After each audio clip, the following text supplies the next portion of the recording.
Olá pessoal, sejam todos bem-vindos ao Aprendendo com Régia Soares. E hoje a minha aula eu vou oferecer a todos os professores de História e a todos os alunos que também gostam de História, porque História é vida.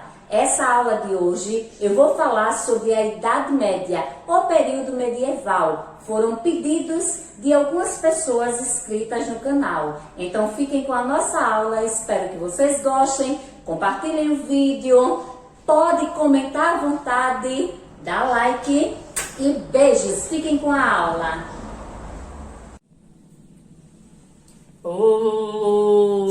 Idade das Trevas. Olá, galerinha do bem, vou falar um pouquinho para vocês sobre a Idade Média ou Idade Medieval, que também ficou conhecida como Idade das Trevas.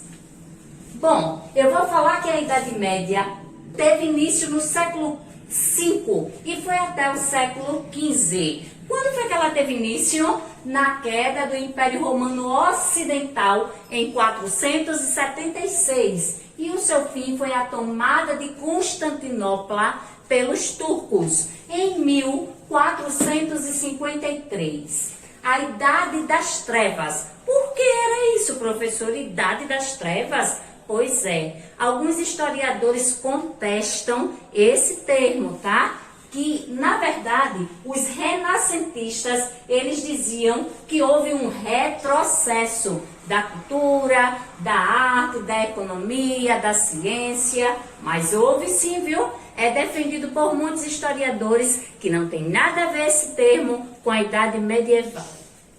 A Idade Média, ela é dividida em duas partes, a Alta Idade Média e a Baixa Idade Média. Vou destacar alguns pontos da Alta Idade Média. Os reis germânicos, que também eram conhecidos como os bárbaros, os francos, que eram considerados mais poderosos, a igreja e o Sacro Império, o sistema feudal, também conhecido como feudalismo, né? Onde tinha o senhor feudal, onde a terra era instrumento de poder, representava poder. Também o Império Bizantino e o surgimento do islamismo.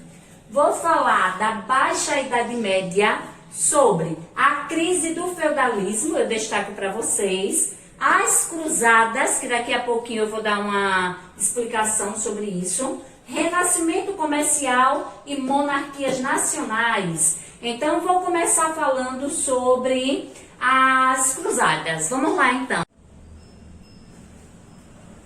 Vou falar para vocês agora um pouquinho sobre as cruzadas. Movimento militar de inspiração cristã partiram da Europa para a Terra Santa em Jerusalém com o intuito de conquistá-las para manter o domínio cristão.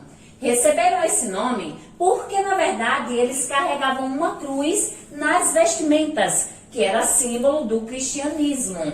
Houveram várias cruzadas e não conseguiram seus objetivos. Fracassaram, né? Mas, lembrando, fortaleceram o poder real, tá? Uma pergunta que foi muito constante para mim. Professora, muitas mulheres eram chamadas de bruxas. O que é isso, na verdade? As bruxas?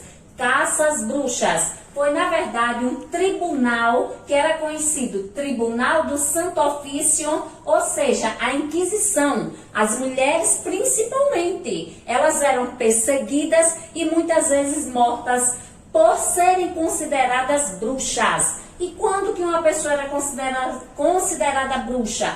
Quando sabia demais, quando na verdade elas tinham cicatrizes, manchas no corpo, ou quando eram encrenqueiras com os vizinhos. Então essas mulheres muitas vezes eram punidas ou até mesmo mortas em fogueiras.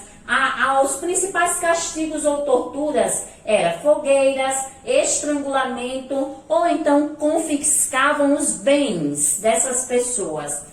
Vou falar também para vocês um pouco sobre a peste negra. Professora, essa é uma pergunta que muita gente fez. Qual é a relação da peste negra com a pandemia que nós vivemos hoje? que é o coronavírus? Pois é, vamos entender um pouquinho. A peste negra foi uma pandemia na Euroásia, especialmente na Europa. Eram transportadas por pulgas que viviam nos ratos e que viajavam nos navios mercantes. Matou 1/3 da população da Europa. A doença começou a se propagar por vias aéreas, por meio de espirros e gotículas. Contribuíram também as precárias condições de higiene que as cidades medievais possuíam. Quais eram os sintomas da peste negra? Olha aí, ó. A doença provocava grandes manchas negras na pele e inchaços, conhecido como bulbos. Então, por isso que era peste negra ou peste bubônica. A morte era rápida, variava entre 2 a 5 dias depois de infectado. Relação com um bendito coronavírus que nós estamos passando atualmente. O pânico da população, o isolamento social e, em alguns lugares até, a falta de saneamento. Também as apostas em soluções milagrosas. Naquela época, eles acreditavam que tomando um chazinho podia ficar bom da peste negra e não ficava. Hoje em dia existem fake news, que existe um monte de receitas para curar o coronavírus e não cura. Bom, vou lembrar para vocês também um pouco sobre a hierarquia na época medieval, ou principalmente no feudalismo, né? Representado ali pelo senhor feudal. Esse feudalismo era uma organização política, cultural, ideológica e econômica. A produção agrícola, exploração servil dos camponeses. Bom, então agora eu vou lembrar para vocês um pouquinho sobre os temas que vocês me pediram nas aulas, né? Então, professora, fala da Europa, fala do feudalismo, fala do período medieval, fala. Então, juntei essa aula e fiz um resumo especialmente para vocês, alunos que gostam de história e professores de história, tá? Não vou citar aqui o nome de todos, porque eu posso esquecer alguém. Então, beijos para vocês. Espero que vocês tenham gostado desse vídeo. Compartilha, comenta, tá? E pode deixar mais sugestões. Fiquem todos em paz.